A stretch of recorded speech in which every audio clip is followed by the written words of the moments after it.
Hey and welcome, msKIRAspeaks. Before we get started, I ask that you watch the videos till the end, subscribe, and turn on your notification. Your girl is still playing catch up. That's why those notifications are important. So we're going to roll right into it and get started because we're here for another episode of Our Kinds of People, Season 1, Episode 8, Sistervention. The episode opens. Teddy is home, y'all, and it's his birthday. Leah, Lauren, and Quincy, they come bearing gifts, and he jokes about climbing Mount Everest. We find out that Raymond will not be joining them, and Teddy asks the kids for the room to talk to Leah. They talk about the state of Leah's marriage and Teddy not being cleared to go back to work. Leah says the board, excuse me, y'all. So Leah says the board is counting the minutes until his return, and Teddy says it's her time to shine. Put your foot down, close the stadium deal, build the expansion team, and get that first jewel in her crown. And she's like, oh my God. But yet she says the business is a mess. He tells her that she will be the phoenix to rise from its ashes. Man. Now he wants Leah to be in control. Now that things are in disarray. The irony. It's like number 43 handing the country over to Obama after he done made a mess of it. So Franklin Holdings will one day be hers. So he needs her to tell that to the board and lead with strength. Angela and Tyrique are laying in the bed naked, y'all. Beautiful brown bodies with Angela's natural hair just cascading all over the pillow. I love to see it. So she tells him that he needs to sleep over more often. And before he heads to the shower, she asks how he's feeling about his dad. He hasn't said much. There's not much to say. The answers to his questions died with him. It's not just about answers, Angela says. She wants to know, how he's doing. And talking helps. Tyrique don't want to talk, though. And this show is the reason why I keep going back and forth with Tyrique from this show and Tyrique from Power Book 2 in my reviews. My Power Book 2 reviews, I'm always calling Tyrique. Half the time I'm calling Tyrique. Half the time I'm calling Tyrique. But we're around our kind of people. So Angela goes to see Teddy and he is doing well. He's trying to secure a piece of art from the Harlem Renaissance that was in his family for years and it was his brother's favorite. His father sold it after Lewis's death and he wants to get it back for him. They weren't on the best. They weren't at their best when he passed away, so he wants to do right by him. He invites Angela to his big birthday bash. He has a lot to celebrate this year, so she's not upset with him at all anymore. What about trying to clear her mother's name? We haven't talked about that in a few episodes. Anywho, as Angela leaves, we see Miss Alex Rivera on the news, still talking about Teddy's diagnosis and Franklin Holdings suffering huge losses. And that is all we see of Miss Alex this episode. So Raymond has returned home. Leah looks shocked and annoyed, and after the kids leave the room, he says it was time for him to come home. He gave her space, but this is his family. And now what she says, forget all that's happened. They go back and forth about their issues from the lies she's told for Teddy to him asking Alex for help. He says he knows about Our Legacy LLC. He saw the emails. She turns the trust around on him. He calls BS and says he has trust issues too. Like, they both got trust issues. They both was doing some lying and some sneaky stuff. A few more words and he's not going anywhere. He's going to fight for his marriage. So we see Jack playing tennis when Raymond pays him a visit.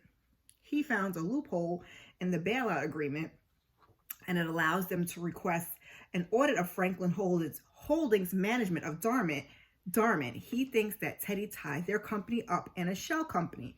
I thought you were benching me. This was what Jack says. And Raymond says, he needs his signature to legally move things forward. Jack doesn't want to work, y'all. Why are you killing yourself to be in control of Darman again? Teddy buying them out is the best thing that ever happened to him. Same perks, same paycheck, fraction of the responsibility. Sir, so why did you complain when he didn't want to bring you back in? But okay, Jack.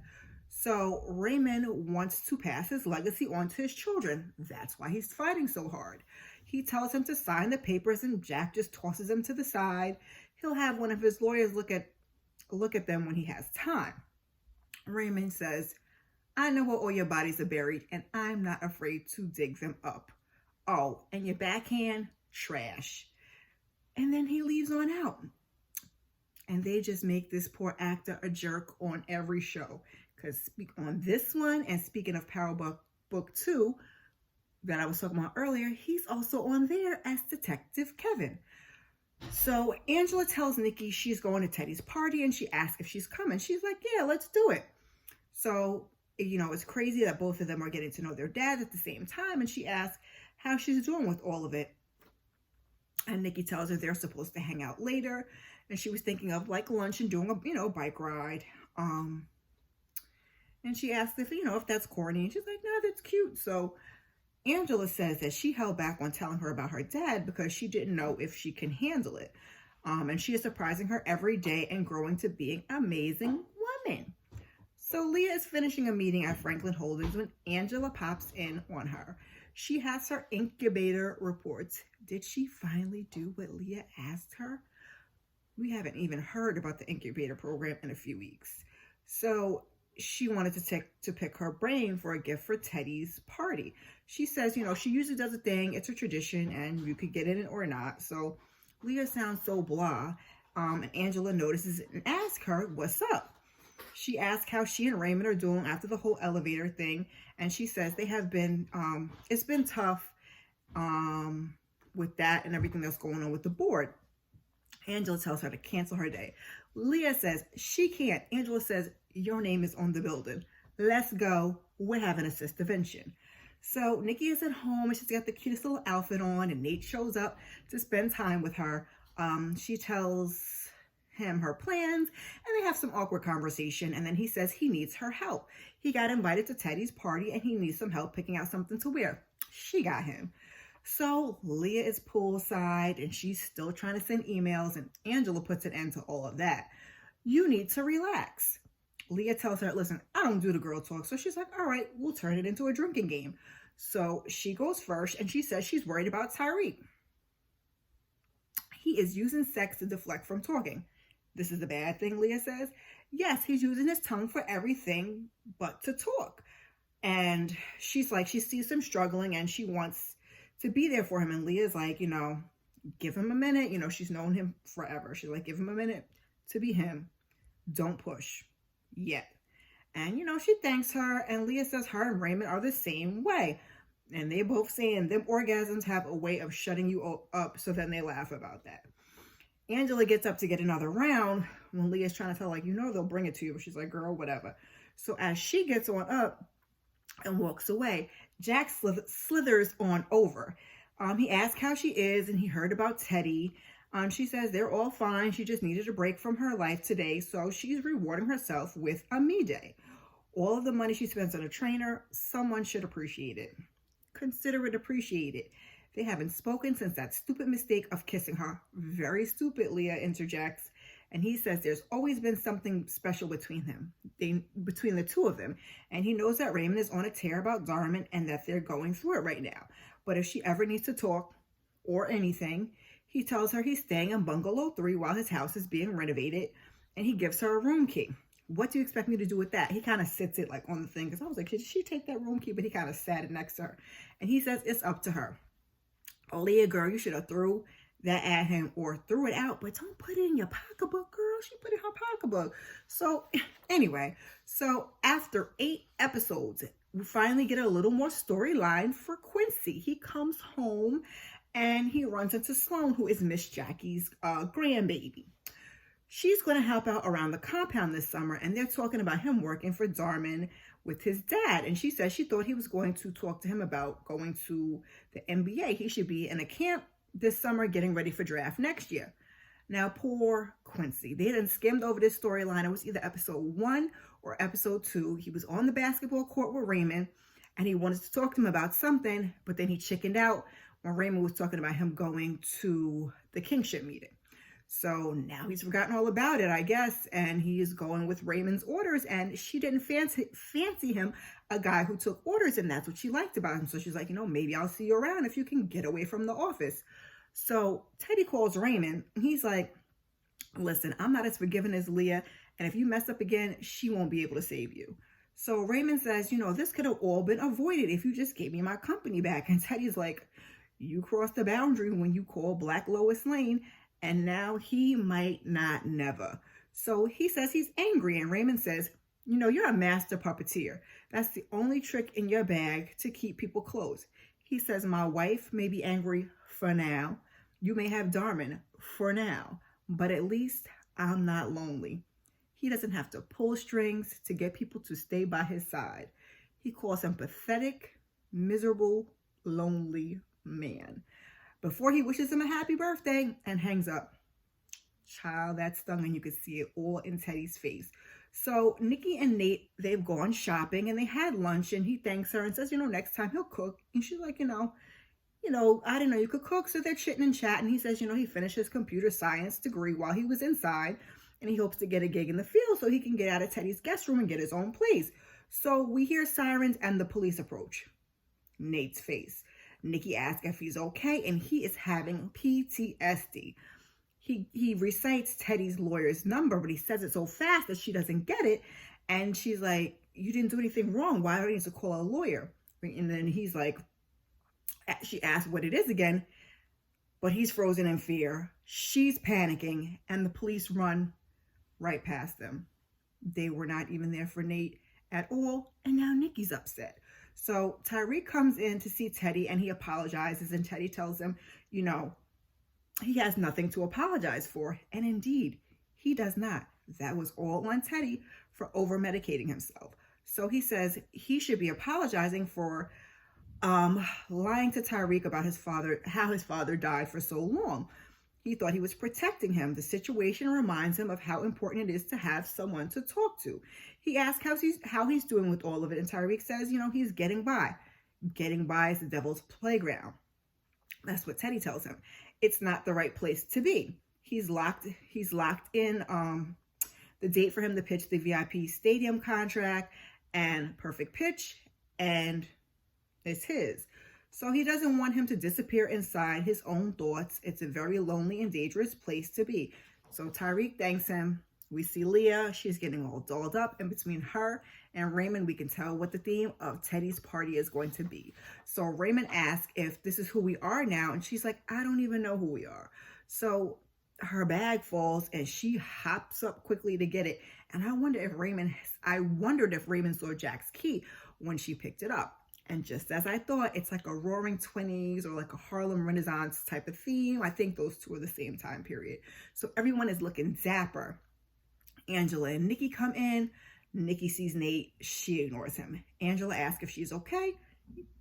Oh, excuse me, you guys. And she's fine. They give Teddy a gift, and then Nikki walks in the opposite direction of dear old dad. So Tyrique comes over and tells Angela how gorgeous she looks. And she asks how he feels. She's like, oh, you looking good too. How are you feeling? And she's like, we need to talk. And he's like, can we talk later? So she's like, yeah. He asks, what's wrong when she doesn't seem moved by his flirting, because he was like, although, I don't know how much talking we're going to be doing later, and he's like hugging up on her. She kind of pulled back a little bit. So she's like, you've been avoiding some things. So he's like, I just want to enjoy the night. He tells everyone to raise their glass to Teddy Franklin. Then he gets an attitude. Everybody's here to have fun. No thoughts, no talking. Can you please not press this tonight? And his voice was getting loud. So he walks away to get another drink. Nate sees the whole thing. So finally, a little bit later, Angela, she makes her way over to the bar, and Nate comes. He mentions what just happened. She's like, he's been having a hard couple of weeks, and we're just trying to have a good time. They talk about Nikki, and Nate asks if she said anything about earlier, and she's like, just that you guys had a good time. Something happened? She didn't tell you about the cop thing. Cop thing? He tells her it wasn't anything. He just panicked and he thinks she's bothered by the whole thing. So she says, I'll talk to her and thanks for having her back. So Quincy comes over to tell Teddy the press snuck in and they're demanding an interview. Enough is enough, Teddy says. But it's a setup. Surprise! Leah knows how he loves the Lindy Hop and they've taken a few lessons and they all get moving. So by the time they in, it's like Leah and Angela and Lauren and Nikki and they all dance and surround him. And Teddy, he's so happy. So a little later, we see Quincy asking Raymond if him and Mom are going to be okay. Yeah, they just hit a rough patch. It happens in marriage, but he doesn't want him to worry about that. He wants him to focus on stepping up this summer. He's been a good, doing a great job. He's like, about that. He doesn't want the internship anymore. Darman is our legacy. Quincy doesn't, know what he wants to do yet.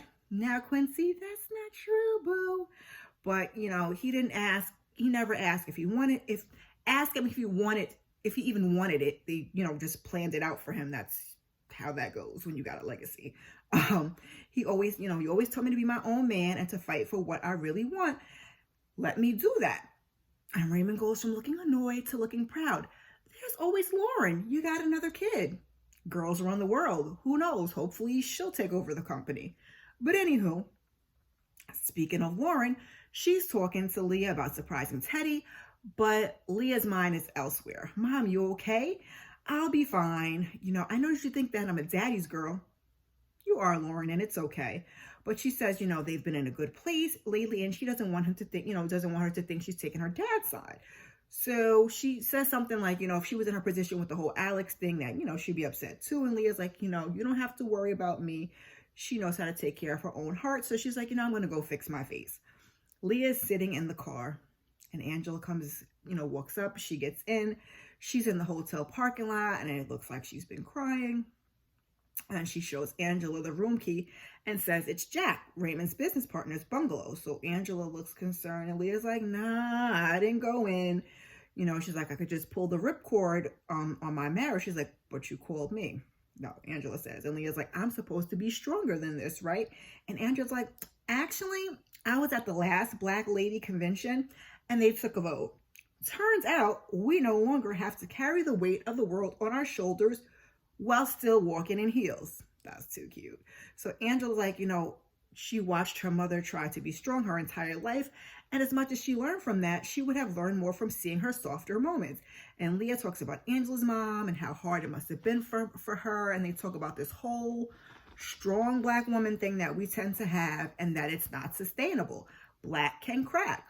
They talk about how Teddy did affect he affected both their moms and also now Leah's marriage. So Leah told Raymond she would have his back and she would help him get Darman back from Teddy, but she couldn't. Angela's like, she tells Leah, of all people, real power is in honesty.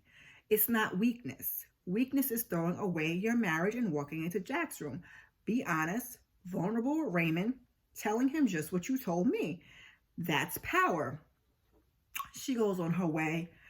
Quincy goes and knocking on the door looking for Sloan and tells her, I took your advice on paving my own way and thank you. He invites her to the after party, which is a bonfire down at the beach. And she accepts, but Miss Jackie comes up behind and taps him on the shoulder. It's like, it's a little late for all of that. Sloan still has a job to get up for. He's like, oh, okay. Hi, Miss Jackie. Good evening. How are you? She's like, vigilant. With any other young woman, it's no judgment. When it comes to this room right here, steer clear. Good night, child. Miss Jackie don't play. So Jack is in his room and then he hears a knock. He's like, come on in. That's why I gave you a key. But it's Raymond. He got word Jack isn't going to sign the disclosure. He had his team look it over and he got an offer from Teddy. Ooh, you old backstabber. He gave Teddy his shares so Raymond no longer has to worry about his signature.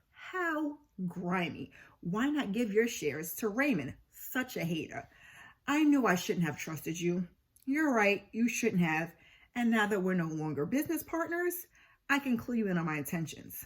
I've always thought that Leah was a fox. Not a fox. So if you don't think you can handle anymore, and before he can finish his sentence, Raymond clocks him one. And then he beats him like he was Tay Diggs in The Best Man. Child, after that, he says we're done and he leaves. And while that ass whooping was well deserved, I was worried that Jack might press charges. So Nikki is sitting around. She's in her head when Angela comes in and she's like, you didn't go hang out with your cousins? And she's like, yeah, I just felt like writing. So she's like, I see Nate's journal. Are you trying to get inspiration or are you trying to understand him better? And Nikki doesn't really respond. And Mom tells her that Nate told her what happened after lunch. Why didn't you tell me? It wasn't really that big of a deal. I tried to stay calm like you would. And she says, you remind me of myself growing up, always trying to be strong. If Mama Eve had let her see her be vulnerable, she could have stopped the cycle of always pretending to be strong when actually falling apart inside. She's like, but you don't fall apart. And she's like, child, we all struggle, even me. And she's sorry for sending her the wrong message. You are allowed to be vulnerable. You don't have to know everything, she tells her. You're a kid. Let the grown folks do their part and take care of you. So she asked how she would feel if Nate, moved in with them. And Nikki's like, she'd love that. So Raymond, he goes to talk to Leah and he's like, how did we get here? They both agree that they played a part. She lied in hopes of protecting him. She sent the Our Legacy emails a long time ago when she was trying to fix whatever Teddy did with Darman. And he found out what she was doing and locked her out the books too. You could have just told me that. But being that strong woman, that's the theme of this episode, she did not want to admit that she was powerless in the situation. She couldn't fix it. And if she could have, maybe he wouldn't have had to turn to Alex. They have a nice little talk. And then she asks, as your wife, what can I do? He's like, he needs to be able to come out swinging. And she's finally like, okay, do you, no handcuffs. Done, he says. He's about to leave. She's like, where are you going? You said you needed some space. And he's like, and you don't want me to sleep with you. Who said anything about sleeping? I know that's right, Leah. Again, two beautiful brown bodies, okay? So Lauren hops in Leah's car and she calls Quincy and tells him to hurry up. So she finds the room key still in the car. And I was wondering why she left it there in the first place. But Dora the Explorer, she calls the hotel. What hotel keys has the room numbers on them? Mr. Harmon isn't answering. Would you like to leave a message? And what hotel gives you the guest's name? She is about to think Leah is cheating, especially after seeing that kiss. And I hope that she privately confronts her mom and gets, to the truth of the matter instead of jumping to conclusions. So Angela, she's called Nate over. She's like, everything's fine. She and Nikki talked about how much she had grown in the past year and that she wants her to have some time, as a kid with both of her parents. Angela tells him that they both think he should move in. He's like, he appreciates the offer, but he doesn't want a handout. Sir, you are staying with Teddy. What exactly would you consider that? And Angela says as much.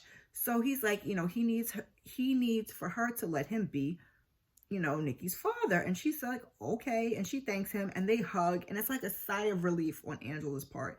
But innocent. And then Tyrique comes walking in. He still looks like he's a little drunk. You wanted to talk, so let's talk. I see your ex didn't waste no time pushing up on you. It's not like that. Ain't nobody pushing up on nobody. You're faded, and yes, we need to talk, but come back when you have a clear head. I'm good, he says, and then he walks up on Nate because she was trying to be like, okay, baby, just it's good. Just come back later. And Nate's like, she asked you to leave.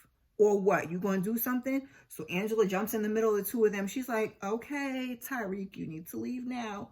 We can talk later. You ain't worth it, Nathan says. Maybe y'all ain't worth it, Tyrique says.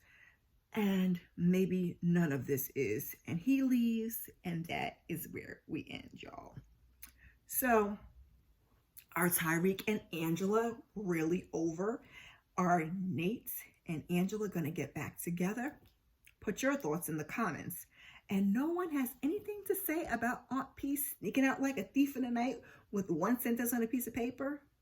Again, playing catch up on last week's episode when the new episode airs tonight. Actually, by the time I upload this, it'll be the next day, tomorrow. But my apologies if you've made it this far. Put a strong arm in the comment section for strong Black women.